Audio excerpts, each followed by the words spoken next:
ഇന്നലെ വാക്കാട് വെച്ചുണ്ടായ മണൽ mafia police സംഘടനം പകപോക്കൽ നിലപാടോ മണൽ മാഫിയക്കാർ പോലീസിനെ അടിച്ചെന്നു പറയുന്ന വീഡിയോകളോ ഫോട്ടോകളോ പുറത്തു വരുന്നില്ല.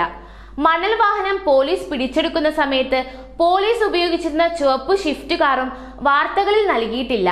പകരം പോലീസ് വാഹനമാണ് മീഡിയകൾക്ക് മുന്നിൽ പോലീസ് കാണിച്ചു കൊടുത്തത്. മണൽ മാഫിയയിലെ ചില ആളുകൾക്ക് പോലീസിലുള്ള ചില ആളുകളുമായി വഴിവിട്ട ബന്ധമുണ്ടെന്ന് കാലാകാലങ്ങളായിട്ട് ഉയരുന്ന ആരോപണങ്ങളാണ്. ചില ആളുകളുടെ വാഹനങ്ങൾ പോലീസ് പിടിക്കാതിരിക്കുകയും എന്നാൽ മണൽ മാഫിയയിൽപ്പെട്ട മറ്റു ചിലരുടെ വാഹനങ്ങൾ വ്യക്തമായ ചിത്രങ്ങൾ വെച്ച് പോലീസ് പിടിക്കുന്നതും ഇതിന് ഉദാഹരണങ്ങളാണ്. ചങ്ങരംകുളത്ത് നിന്ന് മണൽ കടത്ത് ടീമുമായി ബന്ധമുണ്ടെന്ന് പറഞ്ഞ് സ്ഥലം മാറി വന്ന ഉദ്യോഗസ്ഥരും തിരൂരിൽ ഉണ്ട്. കഴിഞ്ഞ ഏതാനും മാസങ്ങൾക്ക് മുന്നേ നടുവിലങ്ങാടിയിൽ നിന്നും ഒരു മണൽ കടത്ത് വാഹനം പിടിച്ചെടുത്തത് ഒരു സ്വകാര്യ വ്യക്തി ബൈക്കിൽ വന്ന് തടഞ്ഞാണ്. പിന്നീട് ആ വാഹനം പോലീസിനെ കൈമാറുകയും ചെയ്തു. ഇത്തരത്തിലുള്ള അനേകം വിഷയങ്ങൾ തിരൂരിൽ ചില മണൽ കടത്ത് മാഫിയകളെ സഹായിക്കുവാൻ പോലീസിനുള്ളിൽ തന്നെ ആളുകൾ ഉണ്ട് എന്നുള്ളതിന് വലിയ തെളിവല്ലേ. എല്ലാവരും കടവുകളിൽ നിന്ന് മണൽ എടുക്കുന്ന സമയം ചില മണൽ കടത്തുകാർ പുഴകളിൽ നിന്നും മണൽ എടുക്കാതിരിക്കുകയും ആരും മണൽ എടുക്കാത്ത സമയം ഇവർ മാത്രം വന്ന് മണലെടുത്ത് പോകുന്നതും അന്വേഷിക്കേണ്ടതാണ്. മണൽ മാഫിയക്കെതിരെ ശക്തമായ നിലപാടെടുക്കുന്ന പോലീസ് ഉദ്യോഗസ്ഥർക്കും SI അടക്കമുള്ള ഉന്നത പോലീസ് ഉദ്യോഗസ്ഥർക്കും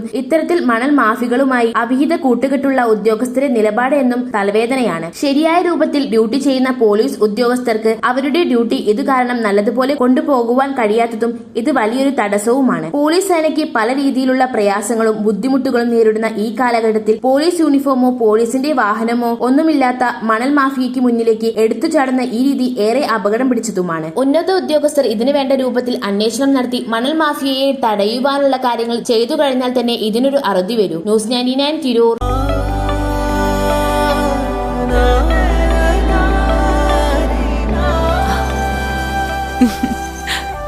ആചാരങ്ങളും ആഘോഷങ്ങളും പലപ്പോഴും പലതാണ്. അതുപോലെ തന്നെയാണ് നമ്മൾ അണിയുന്ന ആഭരണങ്ങളും.